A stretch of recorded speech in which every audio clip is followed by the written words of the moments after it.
साल 1980 लोकसभा चुनाव में जनता पार्टी को जनता ने नकार दिया।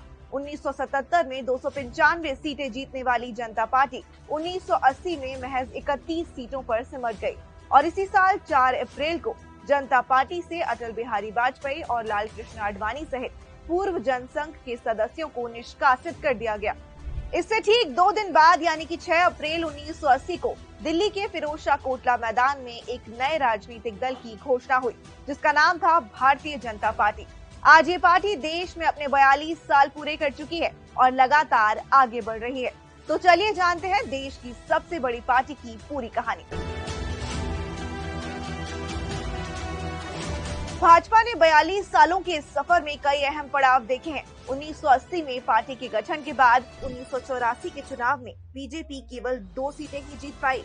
1986 में लाल कृष्ण आडवाणी ने पार्टी की कमान संभाली और 1989 के आम चुनाव में बीजेपी ने पहली बार 85 सीटें जीती। इसी साल राम मंदिर के लिए आंदोलन भी शुरू हुआ।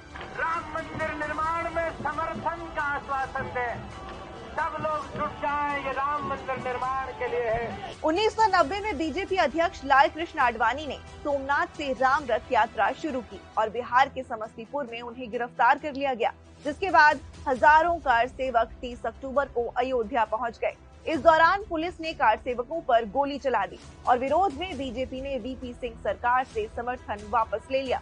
1991 के लोकसभा चुनाव में बीजेपी ने 120 सीटें जीती और मुरली मनोहर जोशी को अध्यक्ष बनाया गया और 1993 में आडवाणी एक बार फिर से अध्यक्ष बने।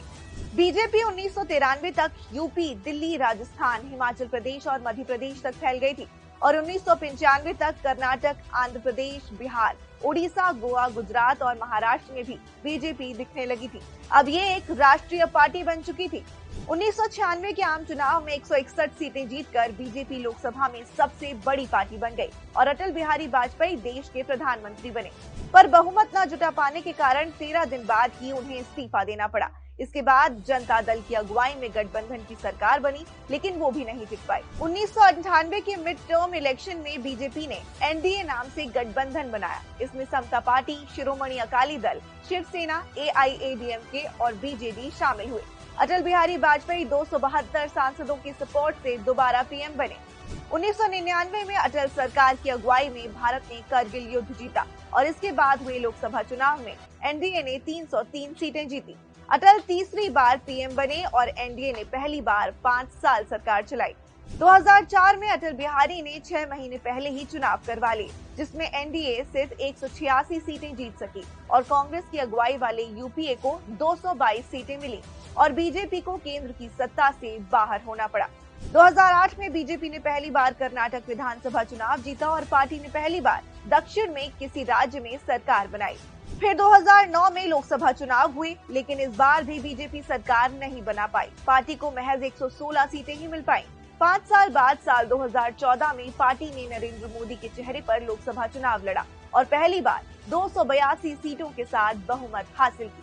साल 2019 में एक बार फिर मोदी फैक्टर काम आया और अकेले बीजेपी ने 303 सीटें जीतकर रिकॉर्ड कायम किया और मोदी लगातार दूसरी बार पीएम बने। 2022 में राज्यसभा में पहली बार बीजेपी ने 101 सांसदों का आंकड़ा छुआ है। ये भाजपा की सबसे नई उपलब्धि है। पिछले 42 सालों में बीजेपी का काफी विस्तार हुआ है। 1981 में 148 विधायकों के साथ शुरू हुई इस पार्टी के आज देश भर में 1296 विधायक हैं। 1984 में पार्टी के महज 2 सांसद थे, जिनकी संख्या बढ़कर अब 303 हो चुकी है। वहीं 1984 में पार्टी को लोकसभा चुनाव में 1 करोड़ 82 लाख वोट मिले थे, जो 2019 में बढ़कर 22 करोड़ 90 लाख हो गए हैं। 2014 में नरेंद्र मोदी के आने के बाद बीजेपी में एक नए युग की शुरुआत हुई। नए टूल्स और स्ट्रैटेजी को अपनाया गया, जिसके चलते बीजेपी ने न सिर्फ देश भर में अपनी पहचान बनाई, बल्कि इंटरनेशनल लेवल पर भी भारत की तस्वीर और ज्यादा मजबूत हुई है।